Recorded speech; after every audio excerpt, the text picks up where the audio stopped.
Hello everyone, welcome back to my channel math skills with Nazia. देखिए, कुछ topics ऐसे होते हैं जिसमें हमें मैथमेटिक्स में सॉल्व करने पर क्वेश्चन को तो हम इजी बना सकते हैं, लेकिन कुछ टॉपिक्स ऐसे होते हैं जो हमारी रोज़मर्रा की ज़िंदगी में भी काम आते हैं। उसी तरह का एक टॉपिक है हमारे पास आज, डिस्काउंट। ठीक है, डिस्काउंट मतलब छूट कैसे निकालें। तो यहाँ पर देखिए, डिस्काउंट और छूट जो है वो ऐसे काम आता है हमारे कि अगर हम मार्केट में कोई सामान ख़रीदने जाते हैं या हम ऑनलाइन कोई सामान मंगवाते हैं तो उसमें हमें दुकानदार डिस्काउंट देता है, छूट देता है। ठीक है, कि हमें इतने % छूट दे रखा है, 40% छूट है, यहाँ पर 30% छूट है, ठीक है, 50% छूट है। तो उस डिस्काउंट को हटाकर अब हम ये कैसे पता करें कि हमें दुकानदार को कितने पैसे देना होंगे। तो चलिए आज हम वही समझते हैं इस वीडियो में। तो यहाँ पर अगर हम मान लेते हैं कि हमने एक जीन्स खरीदी है, ठीक है, तो हमने अगर जीन्स खरीदी है तो जीन्स का मूल्य कितना है सबसे पहले हमें वो मालूम करना होगा।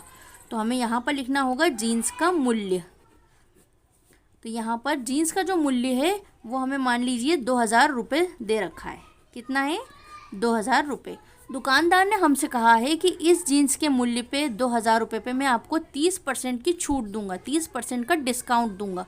ठीक है, तो यहाँ पर अब हमें वो डिस्काउंट लिखना है जो हमें दुकानदार दे रहा है। तो यहाँ पर इंग्लिश में लिख लीजिए या तो डिस्काउंट, ठीक है, या हिंदी में लिख लीजिए छूट। तो यहाँ पर हमें दुकानदार ने छूट कितनी दी है? 30%। अब हमें ये मालूम करना है कि इस 2000 रुपये में से अगर हमने 30% छूट के पैसे निकाल दिए तो बाकी के बचे हुए पैसे हम कैसे दुकानदार को देंगे। तो चलिए हम उसी को देखते हैं। सबसे पहले अगर मैंने आप लोगों को परसेंटेज निकालना सिखाया था, पिछली वीडियोस में जाकर चेक कीजिए। अगर आप लोगों को परसेंटेज निकालना नहीं आता है तो उसमें आपको बहुत अच्छे से याद हो जाएगा। तो यहाँ पर सबसे पहले हम परसेंटेज ही निकालेंगे। तो देखिए परसेंटेज कैसे निकालेंगे। सबसे पहले 2000 रुपये का 30%, ठीक है। तो जब हम 2000 रुपये का 30% डिस्काउंट परसेंटेज निकालेंगे तो उसे कैसे लिखते हैं? देखिए 2000 यहाँ लिखा हमने और का हटाकर क्या लगाते हैं हम लोग? गुणा का निशान। यहाँ लिखा है 30, ठीक है, और परसेंट हटाकर हम लोग क्या लगाते हैं? अपॉन में 100। देखिए ये जो अपॉन में हमने 100 लगाया है, हम सिर्फ 30 के नीचे भी लगा सकते हैं और पूरी संख्या के नीचे भी लगा सकते हैं। ठीक है, दो ही तरीके से लिख सकते हैं। तो चलिए यहाँ पर इन 2 ज़ीरो से हमने काट दिए ये वाले 2 ज़ीरो, ठीक है। अब क्या बचा हमारे पास? 20 × 30, ठीक है, दोनों को गुणा कर दीजिए। तो यहाँ पर दोनों का गुणा कितना होगा? 600 रुपये। अब देखिए जो हमें 30% उसने दे रखा था छूट, तो वो छूट के पैसे हमारे पास कितने आ गए? 600 रुपये।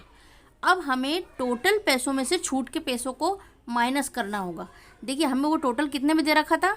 2000 में जीन्स दे रहा था, ठीक है, 2000 रुपये में जीन्स दे रहा था। तो अब वो हमें 2000 रुपये टोटल उसको नहीं देना है। कितने देना है?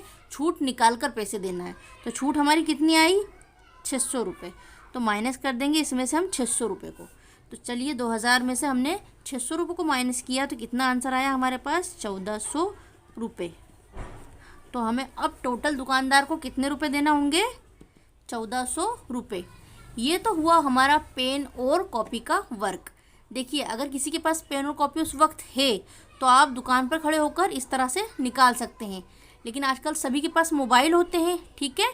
और अगर आप लोगों को मोबाइल से छूट निकालना है, डिस्काउंट निकालना है, तो हम कैसे निकालेंगे? चलिए वो देखते हैं हम लोग। चलिए देखिए अब हम मोबाइल में छूट कैसे निकालते हैं। मान लीजिए हमें जीन्स का मूल्य 2000 रुपये दे रखा है और छूट दे रखी है 30। तो हम सबसे पहले क्या करेंगे? 2000 रुपये में 30 का गुणा करेंगे, ठीक है। तो यहाँ पर करिए इस तरह। देखिए ये रहा 2000, ठीक है, मल्टीप्लाई किया हमने इसमें 30 का, ठीक है। उसके बाद अब हम लोग क्या करेंगे? देखिए नीचे वाली स्टेप में हमने किया था 2000 में 30 का गुणा, उसके बाद हमने किया था 100 का डिवाइड। तो यहाँ पर अब हम लोग करेंगे 100 का डिवाइड। तो यहाँ पर कर देंगे डिवाइड बाय 100। देखिए आंसर क्या आया हमारा? 600, ठीक है। इस संख्या को अभी थोड़ी सी देर के लिए याद रखिए और टोटल पैसों में से संख्या को माइनस कर दीजिए। टोटल पैसे हमें जीन्स के कितने बोले थे उसने? 2000 रुपये। तो चलिए यहाँ पर इसको हटाइए और यहाँ पर लिखिए 2000 और माइनस कर दीजिए इसमें से जो हमारे पैसे आए थे छूट के, ठीक है। छूट के पैसे कितने आए थे? 600 रुपये। वो हमने माइनस कर दीजिए। अब माइनस किए हमने यहाँ पर, तो आंसर क्या आया हमारा? 1400, ठीक है। यानी हमें दुकानदार को कितने पैसे देना होंगे? 1400 रुपये। इसी तरह से एक एग्जाम्पल और देखिए। यहाँ पर अब हमें दे रखा है, मान लीजिए कि कि हमने राशन ख़रीदा है 5,000 रुपये का, ठीक है, और दुकानदार ने हमें छूट दी है उसमें 40% की। तो अब हम उसे कैसे निकालेंगे? तो चलिए यहाँ पर सबसे पहले हमें दुकानदार का टोटल पैसे लिखना होंगे कि हमने राशन कितने का ख़रीदा। उसके बाद हम मल्टीप्लाई करेंगे उसमें उसकी छूट का। उसने हमें छूट कितनी दे रखी है? 40% की। तो हमने इंटू कर दिया 5,000 का 40 से, ठीक है। उसके बाद हम लोग डिवाइड करेंगे अब हम 100 से, ठीक है।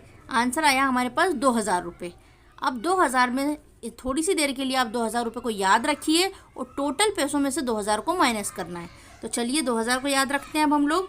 और यहाँ पर टोटल पैसे कितने थे हमारे? 5,000 रुपये। अब उसमें से हम लोग माइनस कर देंगे यहाँ पर 2,000 रुपये। आंसर क्या आया हमारा? 3,000 रुपये। इसका मतलब ये हुआ कि अब हमें दुकानदार को कितने पैसे देना होंगे? 3,000 रुपये देना होंगे। तो चलिए, अगर आप लोगों को आज की मेरी वीडियो पसंद आई है और अगर आप लोग मेरे चैनल पर नए हो तो प्लीज़ चैनल को सब्सक्राइब किए बिना मत जाइएगा। मिलते हैं आपसे नेक्स्ट वीडियो में, तब तक के लिए बाय गाइज़।